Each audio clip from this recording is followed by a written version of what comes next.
Hello everybody and welcome back to Screen Stars. I'm here today to bring you my review for the 2020 thriller film Anderson Falls, otherwise known as Darkness Falls. And this is directed by Julian Siri and it stars Shawn Ashmore, who you may recognise from the X-Men films, Gary Cole, Richard Harmon and Lynn Shay. Yes, that Lynn Shay from the Insidious films, etc.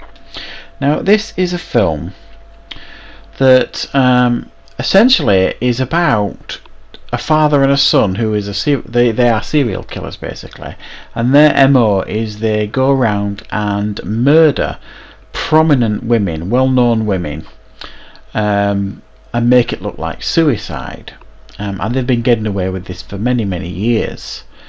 However, the latest woman that they kill happens to be the wife of Shawn Ashmore's character, Detective Jeff Anderson, who just simply cannot accept that his wife committed suicide because she seemed to have a happy life.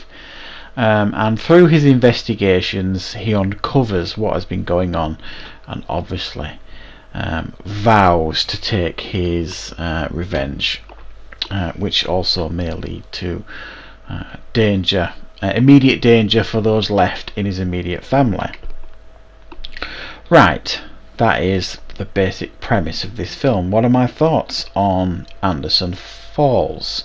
Well, this is a severely flawed film that I think drops the ball a few times. Personally, I thought it was a great idea. I like films like this. I like films that like serial killer type films that, you know, have a decent idea and a decent story, and on paper this certainly read to me on paper like an interesting story and an interesting film to watch, because like I say, it's got some well-known actors in it and things like that.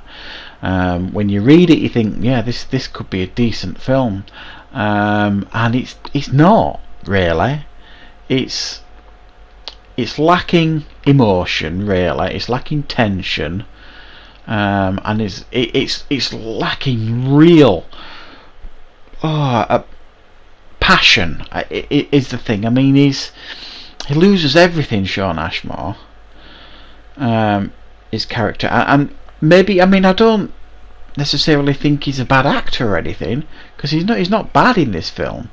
He just doesn't emote the way you would expect. You know, he's lost everything, and other than growing a beard in the 3 months since his wife died and obsessing a little bit, and he's left Lynn Shay, his mum, to look after his son while he's trying to figure all this out.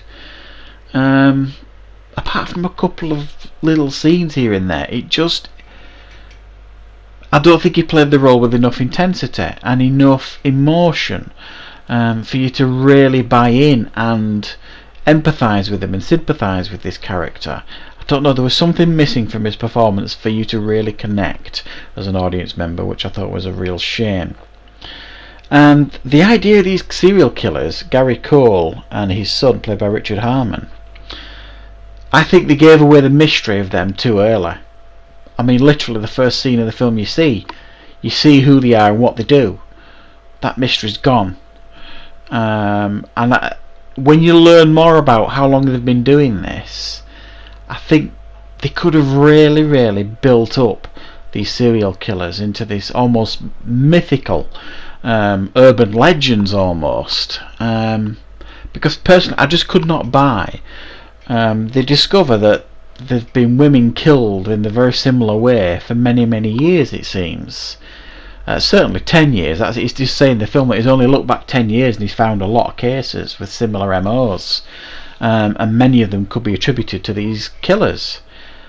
And then you're just thinking, God, they've been at it so long. They could have spent, I personally think, a good 15 minutes in this film, maybe even longer, building up these serial killers and making them like these really powerful characters. But no, I think they blew it, and then about halfway through the film they lose the mystery completely, these two characters, these two serial killers, because it goes in a different direction then, and it becomes seriously predictable at that point. So it shows its hand too soon, this film, gives away too much too soon, And then the ending, I think personally, is devoid of any real tension and emotion and fire, and it's just way too predictable.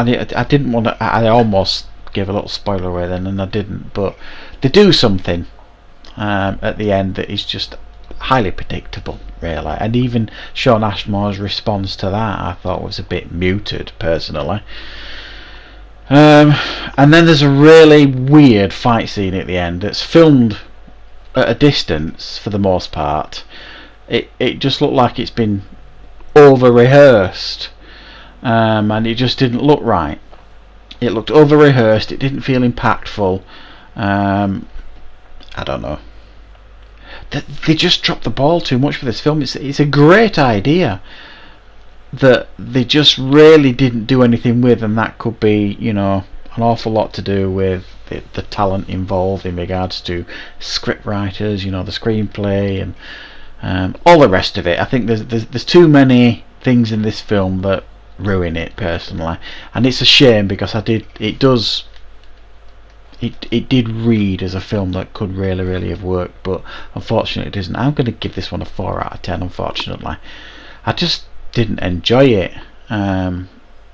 It was too predictable and just too there for my sake. So yeah, that's my review for Anderson Falls. I would suggest it's one to avoid, guys. So I hope you enjoyed this review. Thank you very much for watching, and of course I'll be back with more content on Screen Stars very soon.